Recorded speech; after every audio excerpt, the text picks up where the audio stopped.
Amen. Glory to God. So now let's go to the message of the Lord this morning, and we entitled our devotion this morning, Faith Beyond Trouble and in Despair. Wow. So may mga troubles po tayo, and meron po tayong mga, reason to be in despair, but we are not in despair. As long as we stand on our faith, at yan po ang kailangan natin sa ating kapanahunan ngayon, mga kapatid. There are troubles out there are persecutions, there are crises, there are wars, there are a lot of, mga iba't iba pong mga pressure sa buhay. Pero, as long as you stand on your faith, oh, I tell you, you are immovable. You are unshakable. You are standing strong, that no one can move you. Pwede kang maging masaya sa magulong mundo. Pwede kang maging payapa sa magulong mundo. At sa panahon ng crisis, pwede kang mabuhay na merong kasaganaan. Because your faith is more than enough to keep you not just alive, but to have a more than enough joy, more than enough peace, more than enough in everything, because the Lord is with you. So, if you feel like you're about to lose hope, yung wala ng pag-asa, and you don't know what to do, friend, let us be encouraged. Kung tayo mang lahat ay nakakaranas po ng mga ganyan, let us be encouraged. Sapagkat maging po ang mga lingkod ng Diyos, ang mga mananampalataya, si Apostol Pablo ay nakaranas din po ng ganyan. No? Bagamat si Pablo po ay meron po siyang dakilang pananampalataya, sinabi po niya in 2 Corinthians chapter 4, verse 8 and 9, we are hard-pressed, meaning there are troubles, hard-pressed on every side, yet not crushed. We are perplexed, but not in despair. Persecuted, but not forsaken. Struck down, but not destroyed. So, dito po sa 2 Corinthians chapter 4, verse 8 and 9, ay ipinapaabot ni Pablo na meron silang mga pinagdadaanan during his time. Pwedeng ibang klase yung pinagdaanan nila mga persecution, no? Pero that is also a testing of faith. Or we could say na it is the attack of faith. Kaya lahat kasi na dumarating sa atin ng mga pagsubok, persecution, pressures in life, perplexed in life, hard-pressed in life, and yung pong mga struck down in life, lahat po yan, ang target niya ay yung ating pananampalataya. Kaya ang tanong dyan, makakatayo ka ba sa pananampalataya mo sa Panginoon kapag dumating na yung mga ganitong pagsubok? Lahat tayo ay nakakaranas ng katulad ng sinabi ni Apostol Pablo, no? Pwedeng hindi man sabay-sabay, no? Yung iba nakakaranas, ikaw wala ka na doon sa kalagayan yan, no? Katulad niyan, limbawa, yung iba talagang they are in financial troubles, financial crisis, financial depression, pero ikaw nakakaluwag ka. Pero meron din naman yung iba, no? Ay may pera, pero may sakit, may problema sa pamilya, may problema, iba-iba problema, no? Tapos ikaw naman, nung dumating yung medyo nagkakaproblema sa kaperahan, yung iba naman, umaangat. So, meron tayo kanya-kanyang mga pressures. Yung iba naman, may pera nga, pero nagkakaroon naman ng problema sa ibang bagay. Then, pinakamatindi dito, nagkapera, tapos nawala sa pananampalataya, napalayo sa Panginoon. Alam po ba ninyo na ang bunga po nun ay talagang napaka-dilim na buhay. This is a depression one. So, sabi dito is, we are troubled on every side, yet not distressed. Being distressed is when when the stress and pressure on the outside get on the outside. Halimbawa, yung mga nangyayari dyan, nasa labas lang naman yung mga pressures na yan eh. Yung po mga stress na yan, no, nasa labas yan. So, yun po yung hard press na tinatawag. Ngayon, yung pong distressed, no, ay nangyayari, nagaganap sa buhay ng isang tao kapag pumasok po ng mga mga pressure po sa labas. No? Kapag may pressure sa labas at pumasok sa puso mo, doon ka nagkakaroon ng distress. No? You are distressed. So, it is possible to have stress come against you but not be distressed by it. Yan. Pag sinabi mo kasing distressed, abay, nakapasok na, nag-sink in na sa'yo yung mga troubles in the outside. Kaya we need to guard our heart. Actually, ang pinakapintuan ng mga troubles sa mga nagaganap sa mundo ay para makapasok sa isang tao ay sa isipan po yan. Kaya let your mind be focused on to the Word of God, open to the Word of God, open to the promise of God, but your mind is closed to the things of this world. We need to exercise that. Kailangan natin matutunan gawin yung mga bagay na yan. So, again, we are troubled on every side, yet not distressed. So si Pablo, mayroon po mga troubles na pinagdaanan pero hindi po nakapasok sa kanyang puso yung pong mga pressure ng buhay. Nasa labas lang siya. Ayan. Kaya mararanasan mo talaga, it is possible talaga na maranasan mo po ang kapayapaan sa kabila po ng mga magulong mundo. Yun naman pong we are perplexed but not in despair, no?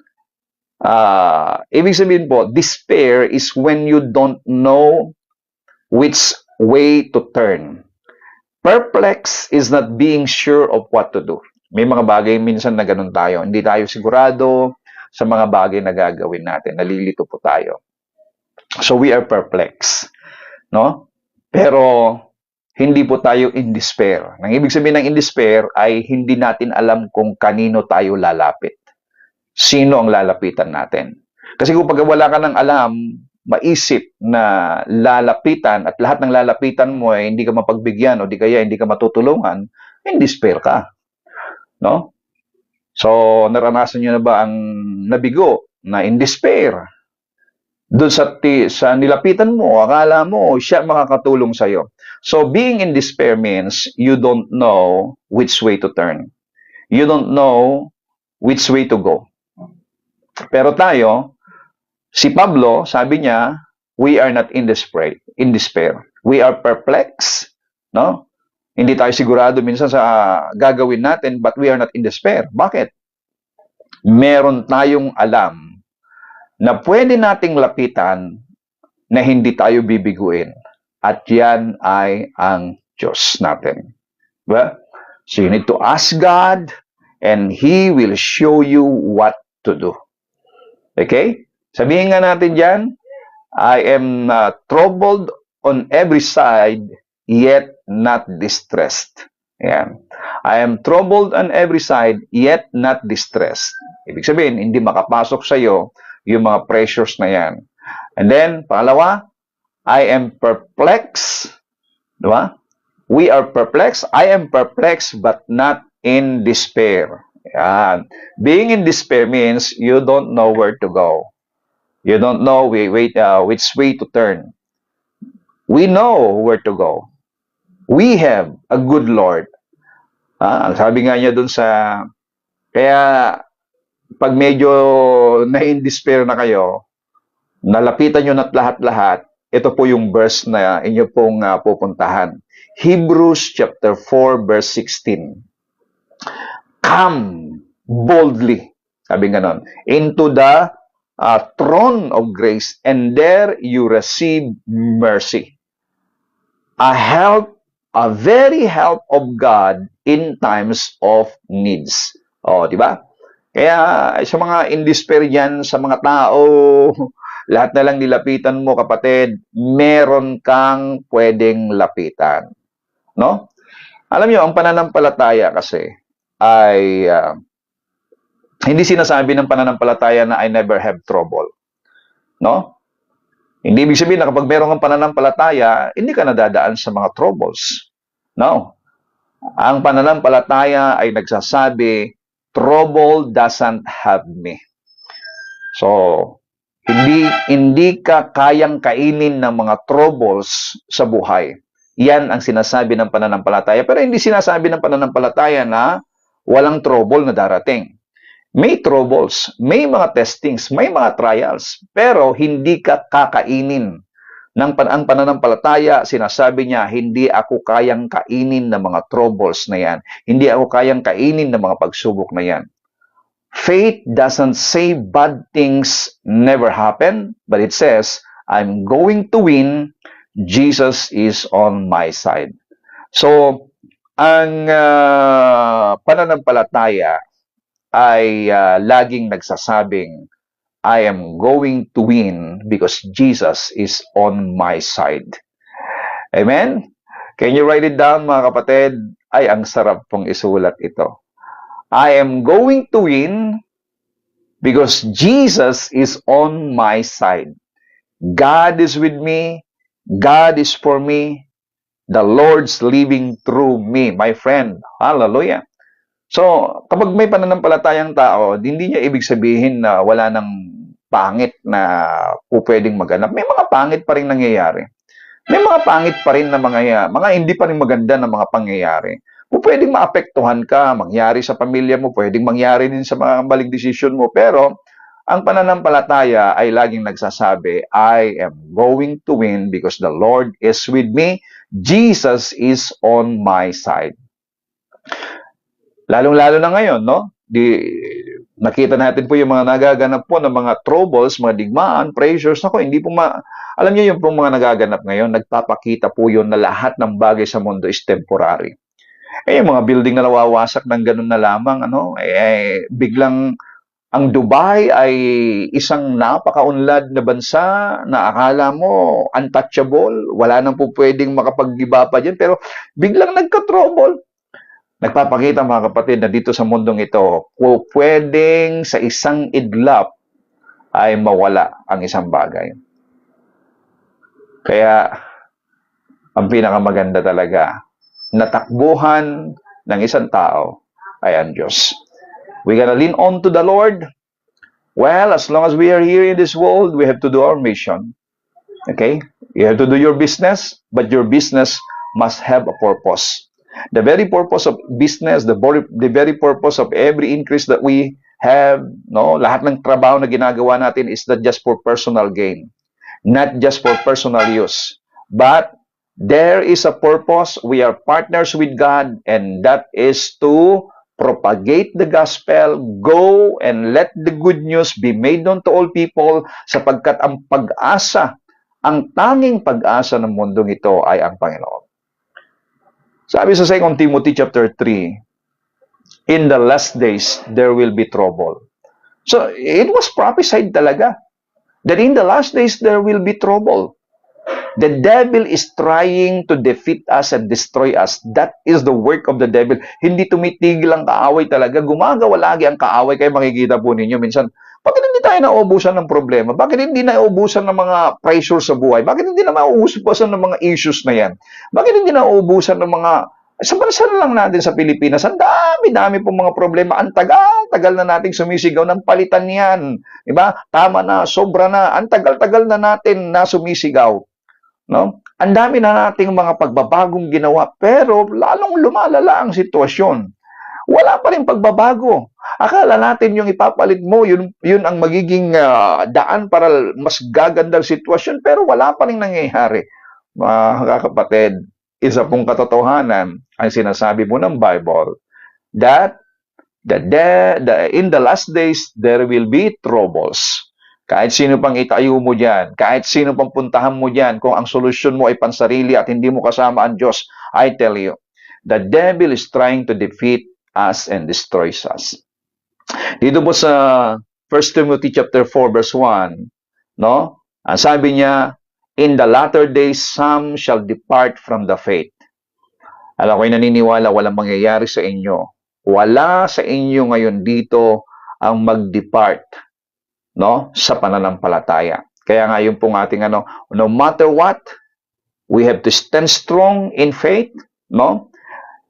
Faith beyond troubles and faith beyond in despair. Any pressures in life. Matindi po itong sinabi ni Pablo dito, no? In 1 Timothy 4:1, that in the latter days, in the last days, some shall depart from the faith. Whenever you're going through a trial, your faith is on trial. The devil's trying to damage your faith. The devil is trying to damage your faith. Kaya nga po, ang tinatarget talaga ng kaaway pag meron po tayong mga pinagdadaanan ay yung pananampalataya mo. Kasi as long as you have faith, you're gonna win. Oh, you understand what I'm saying here? As long as you have faith, you are standing in your faith, you are a winner. Kapag ikaw po'y nanlumo at ang pananampalataya mo ay nawasak, sapagkat yan ang gusto ng diablo, ang mawasak. Anong pag sinabi nating pananampalataya, that is standing on the Word of God. Faith means you are standing on the Word of God. You believe in His Word. You believe in Jesus. You believe on the promise of God. Yan po ang sikreto ng tagumpay, ang tumayo sa salita ng Diyos. At ang tumayo sa salita ng Diyos ay tumayo sa pananampalataya. So, again, mga kapatid, kaya ngayon ang binobomba ng kaaway. Ang binobomba ng kaaway ay kung saan po nakatago saan mo'y tinatago ang salita ng Panginoon. Pinapalitan niya ng bago yan. Pinapalitan niya ng iba yan. Pinapalitan niya ng lason sa isipan. That is the work of the devil.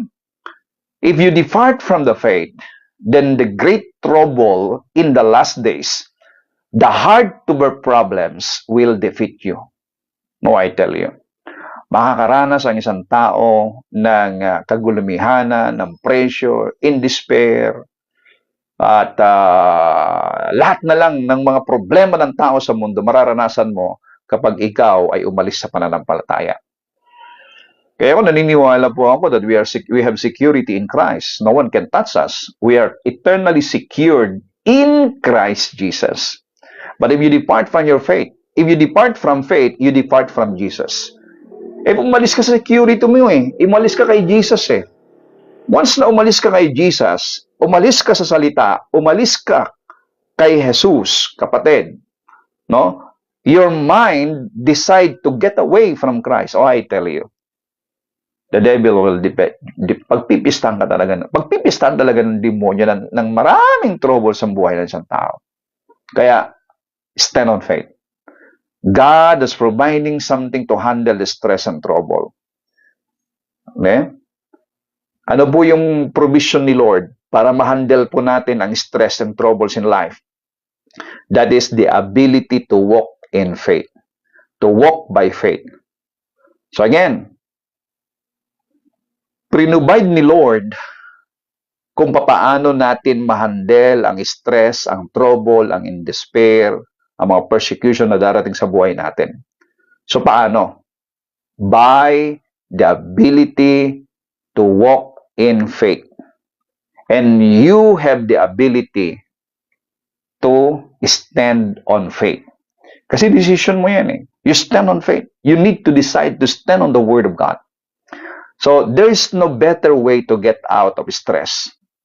To handle how to deal with people and any problems. Kasi minsan, ang dami nating mga problema, mga tao, ganyan. And that is to believe God, no? The better way to get out of stress is to believe God always. Ibigay mo sa Panginoon yan. All things are possible to those who believe. Sabi po ng Bible, in the last days, trouble will come and faith will come. The devil comes to steal, kill, and destroy, but Jesus came that we would have life and have it more abundantly. Tira niyo yung 1 Peter 1:7. What's on trial? Ano po doon sa 1 Peter 1:7, ano po ba ang naitetest na trials? Your faith. Why? Because the devil wants your faith to fail. Kaya nga, bago dumating yung trials, bago dumating yung pong mga pressures na yan, yung pong persecutions na yan, you need to stand strong in faith and you have to feed your faith with the Word of God. Para pagdating yung pagsubok, ay hindi ka talaga tatablan. Unmovable, immovable ka, unshakable ka. Kasi you are strengthened by the Word of God. Because the strength of faith is the Word of God. Pakisulat nga ninyo dyan, mga kapatid. The strength of faith is the Word of God. Yan, kung gusto mong mapatatag ang pananampalataya mo, go deep in the Word of God. Listen to the Word of God. Meditate the Word of God. Always think of the Word of God. Kaya nga sabi ni Lord kay Joshua, do not let this book of the law depart from your heart. Speaking to the scripture. Nang ibig sabihin, you need to meditate day and night. Ibig sabihin po ay, huwag mong ialis sa isipan mo.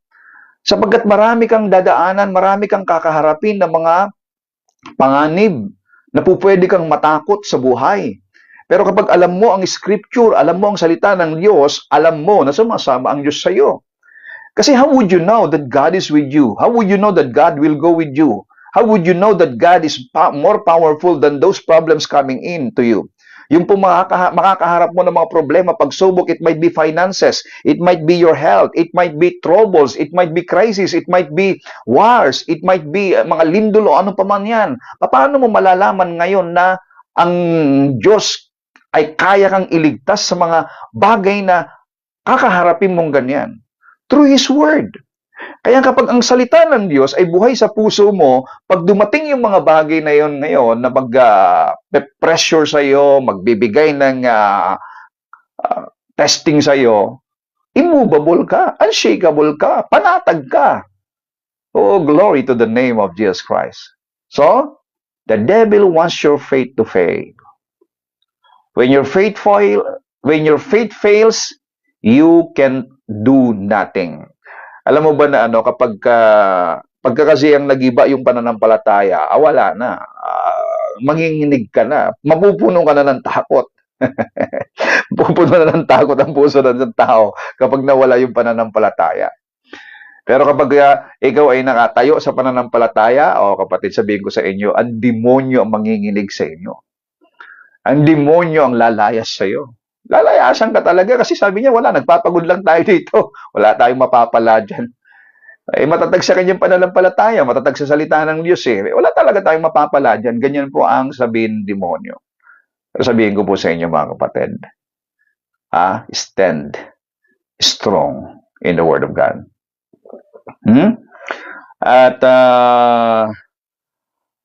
when you're dealing with difficulty and stress and discouragement, meron pa akong 3 ibibigay po sa inyo na tatandaan ninyo before we close. Kapag meron kang difficulty sa buhay, kapag meron kang stress na pinagdadaanan, it might be finances, your physical problem, sickness, or financial, or your family problem, or anything, business problem, whatever it is. Whatever things that is stressing you out today and you are going through difficulties in life or any discouragement, ang gagawin po ninyo, number 1 is this: stay in love with the Word of God. That is number 1. Stay in love. If you are in love with the Word, you are in love with God. And if you are in love with God, you can see the more love of God. It is the love of God in you that make us more than conqueror. Kasi doon po sa Romans chapter 8, we are more than conqueror. Ang mga more than conqueror doon ay yung pong mga nakatanggap ng pag-ibig ng Diyos, to those who know that God loves them. The more you understand how much God loves you, the more that you can overcome. Kasi kapag alam mo na mahal ka ng Diyos, alam mong hindi ka iiwanan ng Diyos. Di ba? Alam mo na kasama mo ang Diyos. At kapag alam mo na kasama mo ang Diyos, alam mo na ikaw ay tiyak na magtatagumpay. Kapag alam mo na kasama mo ang Diyos, alam mo na hindi ka magkikrisis. Bakit?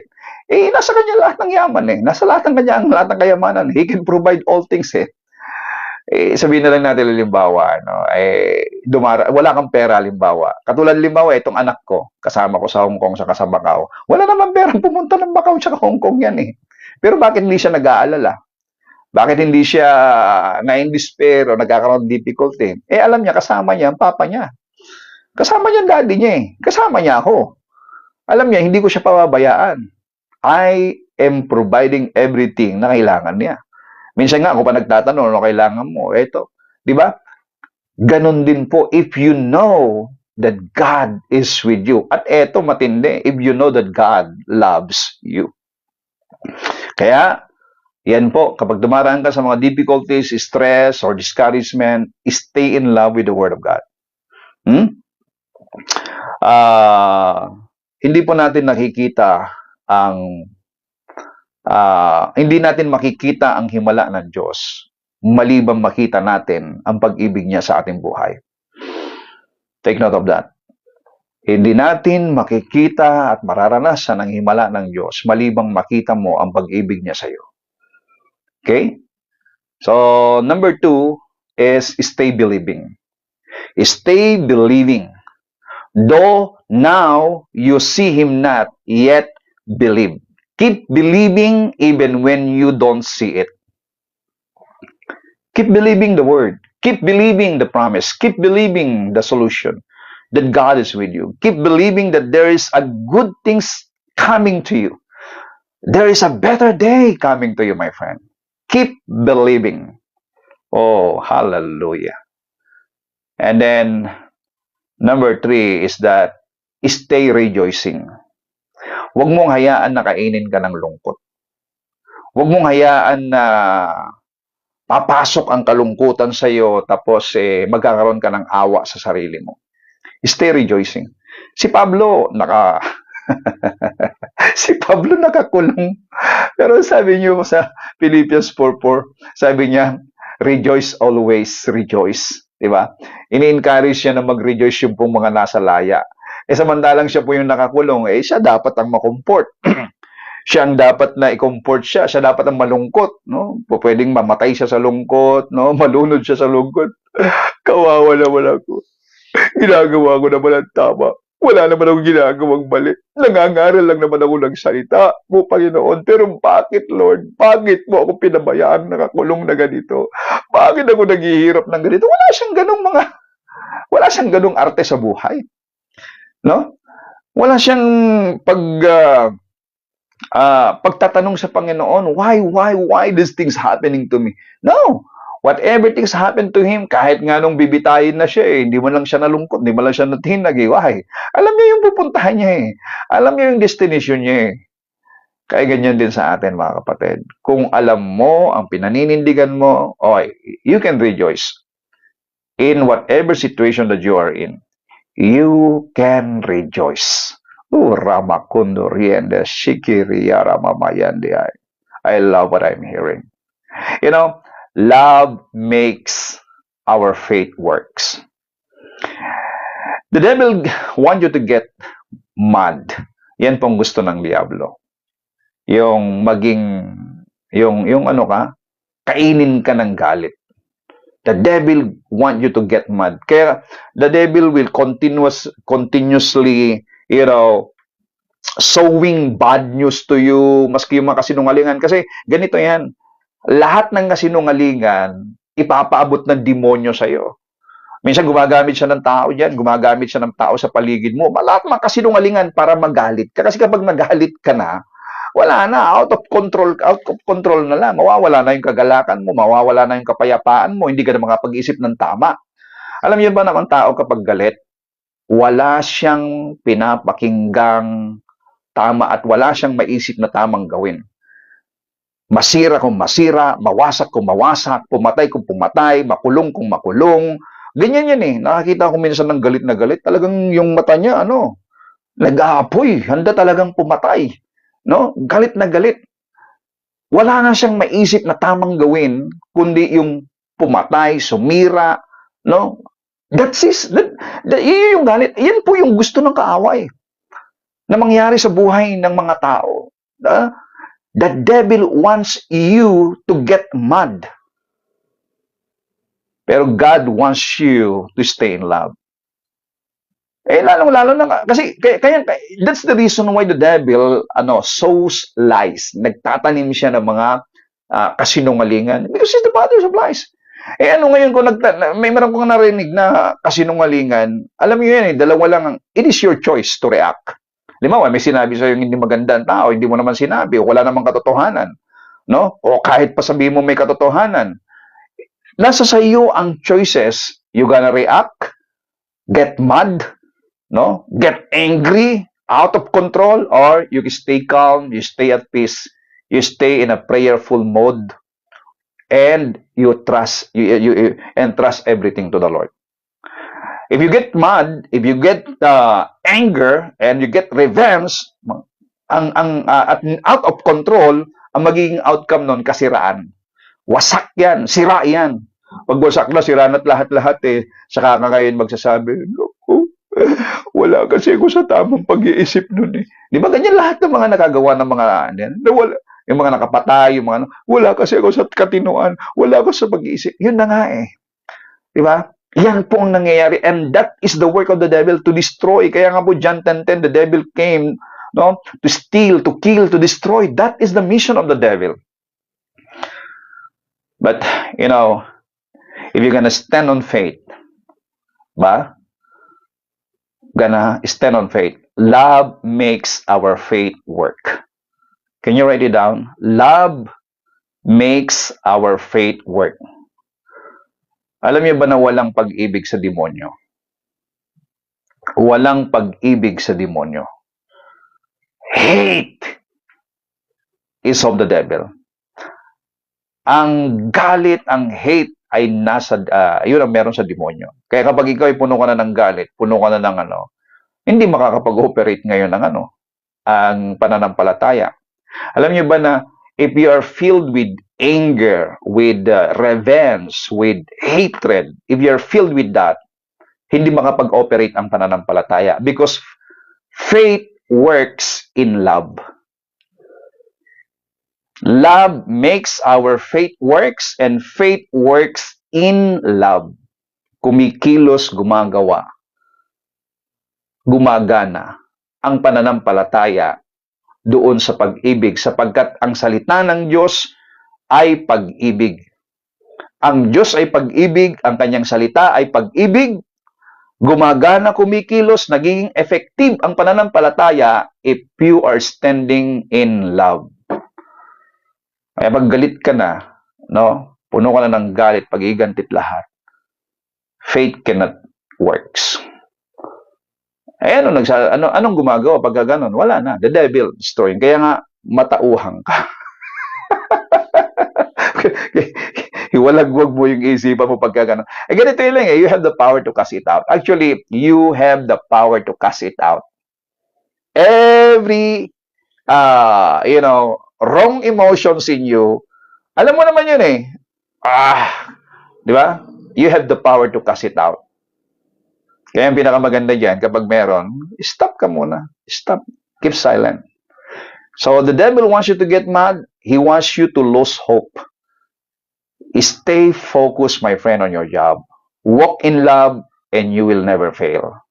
Sabihin nga natin dyan, isulat niyo ang pangalan ninyo, o kaya isulat niyo ang pangalan ng kakilala ninyo na nawawala na sa pag-ibig at nawawala na ang nawawala na sa katinuan. Sabihin ninyo, Walter, walk in love and you will never fail. Amen. Hallelujah. So, the devil is trying to get you in strife. He's working overtime to create a strife. Yan po ang trabaho ng Diablo. Nag-overtime ang Diablo na gumawa po ng trabaho ng pagkasira-sira, pagkawasak-wasak, pagkabahabahagi. Yan ang ginagawa ng kaaway. No? But if you stand on love, you stand on faith, the faith works. Hallelujah. So again, faith, this is faith beyond trouble and in despair.